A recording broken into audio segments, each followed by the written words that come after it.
નમસ્કાર।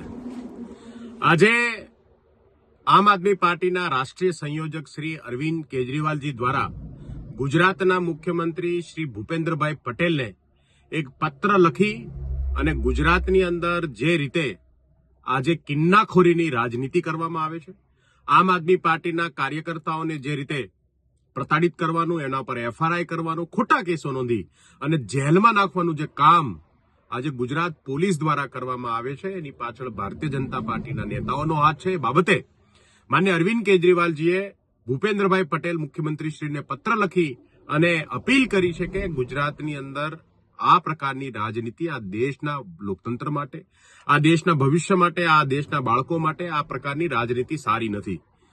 કોઈ પણ પોલિટિકલ પાર્ટીએ પોતાનો અવાજ ઉપાડવો, પોતાની વાત કરવી, જનતા બાબતના મુદ્દાઓ ઉપાડવા એમનો અધિકાર છે। તમે આવી રીતે સત્તાનો દુરુપયોગ, પોલીસ તંત્રનો દુરુપયોગ, આમ આદમી પાર્ટીના વિરોધી પાર્ટીના કાર્યકર્તાઓ પર આવી રીતે એફઆરઆઈઓ કરીને કરશો તો જનતા માટેનો અવાજ કોણ બનશે? સાચી વાત તમારે કાન સુધી કેવી રીતે પહોંચશે?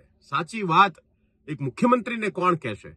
તો આમ આદમી પાર્ટી ઉપર થઈ રહેલા તમામ પ્રકારના જે અત્યાચારો છે એ બાબતે આજે માન્ય અરવિંદ કેજરીવાલજીએ એક પત્ર લખ્યો છે અને આપ સૌના માધ્યમથી એ પત્ર ગુજરાતના લોકો સુધી, દેશના લોકો સુધી પહોંચાડવા માટે વિનંતી છે। આભાર।